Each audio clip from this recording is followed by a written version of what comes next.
ऐका ना, तुमच्यासोबत पण असं होतंय का, की बाहेरून सगळ्या गोष्टी नीट आहेत. बाहेरून सगळ्या गोष्टी आपल्या मनासारख्या एक-एक करून सॉल्व्ह होतायत.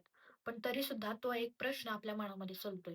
बारीक सुईच्या टोकासारखा आपल्याला टोचतोय. तो म्हणजे खरंच तुझी काही किंमत आहे का?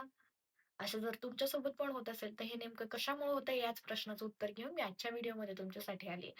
नमस्कार, मी तनिष्का तुम्हा सर्वांचं आपल्या आपुलकी विचारांचे आपल्या YouTube चॅनलमध्ये स्वागत करते. मित्रांनो, या सगळ्या गोष्टी अचानक होत नाहीत. ह्या सगळ्याची सुरुवात हळू-हळू झालेली असते. मग रोजच्या अनुभवातून, रोजच्या अपयशातून, नात्यांमधून आणि आपली तुलना सोबत करण्याच्या सवयीमधून. आपण स्वतःच्या व्यक्तिमत्त्वावरती प्रश्न उचलतोय. खरंच तुझी काही किंमत आहे का? याचा अर्थ फक्त आपल्यामध्ये आत्मविश्वास कमी नाहीये. तर मेंदूने एक पॅटर्न तयार केलाय. त्या पॅटर्ननुसार आपण स्वतःबद्दल विचार करतो आणि त्याच पद्धतीने आपलं व्यक्तिमत्त्व बनायला सुरुवात होते. त्याच पद्धतीने आपण स्वतःला ओळखतो. आता या सगळ्याची सुरुवात खूप रँडमली झालेली असते, अगदी लहानपणापासून. कशी माहिती आपल्या बालपणीचा प्रभाव फार महत्त्वाचा असतो. जर लहानपणी आपल्याला एक कौतुकाची, सुरक्षिततेची आणि मान्यतेची थाप मिळाली असेल ना, तर तो मेंदू आपल्या भावनिक केंद्रावरती ते स्टोअर करून ठेवतो, की मी करू शकतो, मला जमू शकतं. पण तेच जर निगेटिव्हली झालं असेल, की तू काहीच करू शकत नाही, तुला काही जमतच नाही, तू धच आहेस, तू असाच आहेस, तू पुढे जाऊच शकत नाही. हेही मेंदू आपल्या भावनिक केंद्रावरती स्टोअर करून ठेवतो ना. मग आत्ता बाहेरून सगळ्या गोष्टी कितीही चांगल्या होत असतील, तरी सुद्धा आतून मेंदूने जे स्टोअर केलंय ते आपल्याला प्रश्न विचारत असतं.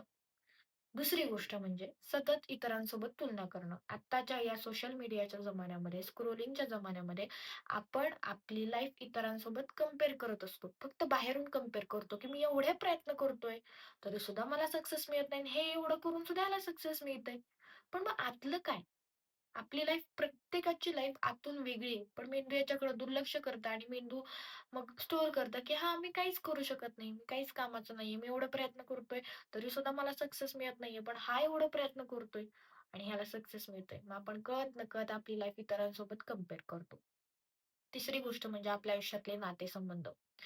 अपयश एकदा मिळणं, दोनदा मिळणं, तीनदा मिळणं हे म्हणजे अनुभव. पण ते जर सतत कन्सिस्टन्सली आपल्याला मिळत असेल, तर त्यावेळेस आपल्या नात्यांचा आधार असणं फार गरजेचं आहे. आपल्या आयुष्यातली नाती फार महत्त्वाचा रोल प्ले करतात. मग त्यांनी जर आपल्याला आधार दिला, तर आपण त्याच्यातून सावरू शकतो. पण नात्यांनी जर आपल्याला आधार नाही मिळाला, तर आपला मेंदू आपल्याला सांगू लागतो, की सतत जर तुला अपयश मिळतंय, तर तुझ्यातच काहीतरी कमी आहे. तू काहीच करू शकत नाही. तू पुढे जाऊ शकत नाही. त्यानंतर ना सगळ्यात महत्त्वाची गोष्ट, आत्ताच्या जमान्यामध्ये माणूस त्याच्या आहारी इतका चाललाय, की त्याला प्रमाण नाही. परफेक्शनिझम. इतकं माणूस परफेक्ट करायला बघतो, इतकं परफेक्ट करायला बघतो आणि जर एखादी गोष्ट चुकली, की लगेच "ए तुला काही जमत नाहीये. तुझ्यातच काहीतरी कमी आहे." असं कसं होऊ शकतं बरं? मला सांगा, आपण माणूस आहोत, मशीन आहोत का? मशीनकडून गोष्टी चुकतात. मग आपण तर माणूस आहोत. आपण प्रत्येक गोष्ट परफेक्ट होण्याच्या दृष्टीनं काम करणं वेगळं आणि ती परफेक्टच झाली पाहिजे, हा अट्टास असणं वेगळं. अवास्तव अपेक्षा का ठेवायच्यात? एखाद्या वेळेस होऊ शकते चूक. आपण माणूस आहे ना, एक्सेप्ट करा. आपण माणूस आहोत, आपल्याकडून चूक होऊ शकते. काही-काही माणसं अशी असतात, की एखादी जरी चूक झाली ना, तर माझ्याकडून कशी चूक झाली? माझ्यातच काहीतरी कमी आहे मग. असं लगेच धरून बसतात. मग मेंदू ते स्टोअर करतो आणि मग त्याच पद्धतीने आपल्या मनाला प्रश्न विचारायला लागतो. त्यानंतर सगळ्यात महत्त्वाची गोष्ट म्हणजे भावनांकडे दुर्लक्ष करणं. मी प्रत्येक व्हिडिओमध्ये सांगते, आपल्या स्वतःच्या भावनांवरती दुर्लक्ष करू नका. स्वतःचे इमोशन्स जपा, त्या ओळखा, त्याच्यावरती विचार करा. चार चौघांमध्ये बसून जर आपलं म्हणणं कोणी नाही ऐकलं, तर आपला मेंदू लगेच सांगतो, की तुला तर इथं इम्पोर्टन्सच नाहीये. तुला तर इथं महत्त्वच नाहीये. मग आपण लगेच म्हणतो, की नाही मला इथं महत्त्वच नाहीये. मग मी काय कामाचा? माझ्यातच काहीतरी कमतरता आहे म्हणून मला लोक महत्त्व देत नाहीयेत.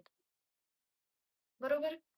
मग ह्या सगळ्या गोष्टी एकदम आपल्या आयुष्यामध्ये कधीच होत नाहीत. ह्या रोज हळू होतात आणि त्याच्यामुळे आपल्याला असं वाटतं, की माझी खरंच काही किंमत आहे का? खरंच माझी काही व्हॅल्यू आहे का? माझ्यातच काहीतरी कमतरता आहे. मग असे सगळे प्रश्न आपल्या समोर येतात. मग याच्यातून बाहेर पडायचं तर काय केलं पाहिजे? Set limits. तुमच्या आयुष्यामध्ये लिमिट्स सेट करा. जिथं आपल्याला किंमत आहे तिथंच जावा. स्वतःच्या भावनांवरती काम करा. आजच्या व्हिडिओमधून माझं एवढंच घ्या, की स्वतःचे इमोशन्स हँडल करायला शिका. खूप महत्वाचं आहे. खूप गरजेचं आहे. तुमचा आतला आवाज ओळखणं गरजेचं आहे. ते सध्याच्या स्किन केअर सारखं तुम्ही बाहेरून कितीही महागातले प्रॉडक्ट लावा. पण आतून तुम्ही काय डाएट घेताय याच्यावरती तुमची स्किन डिपेंड राहणार आहे. याच्यावरती तुमच्या स्किनचा ग्लो डिपेंड राहणार आहे की नाही. मग तुम्ही बाहेरून किती काम करताय यापेक्षा आतून तुमचं मन त्याला किती रिस्पॉन्ड करतंय हे गरजेचं आहे. तुमचे आतून विचार किती प्युअर आहेत, किती काइंड आहेत हे महत्वाचं आहे. तुमचं मन, तुमचं आत्ममूल्य याच्याशी तुम्ही किती संलग्न आहे हे कळणं फार गरजेचं आहे. ह्याच्यावरती काम करा. आत्ममूल्य बाहेरून विकत मिळत नाहीत. ती आतून तयार व्हावी लागतात, तयार करावी लागतात. यासाठी स्वतःची मैत्री करणं गरजेचं आहे. आधी सौम्य भाषेत स्वतःशी बोलायला शिका. स्वतःशी मैत्री करा. स्वतःला काय वाटतंय हे जाणून घ्या. इतरांच्या भावनांचा नंतर विचार करा. आधी स्वतःच्या भावनांचा विचार करा. स्वतःच्या भावना जपा. सांगा तुमच्या मनाला जर तुम्हाला काही वाटत असेल, बोलायचं असेल, बोला. एखादी गोष्ट खटकत असेल, तुम्ही स्वतःशी बोलून बघा. प्रत्येक गोष्टीची क्लॅरिटी येते. आणि हे सगळं खूप नॉर्मल आहे, की खरं प्रत्येकाच्या आयुष्यामध्ये ही फेज येते, की खरंच माझी काही व्हॅल्यू आहे का? खरंच माझ्यात काही कमतरता आहे काय? सगळं नॉर्मल आहे. ह्याच्यातून बाहेर कसं पडायचं हे कळणं गरजेचं आहे.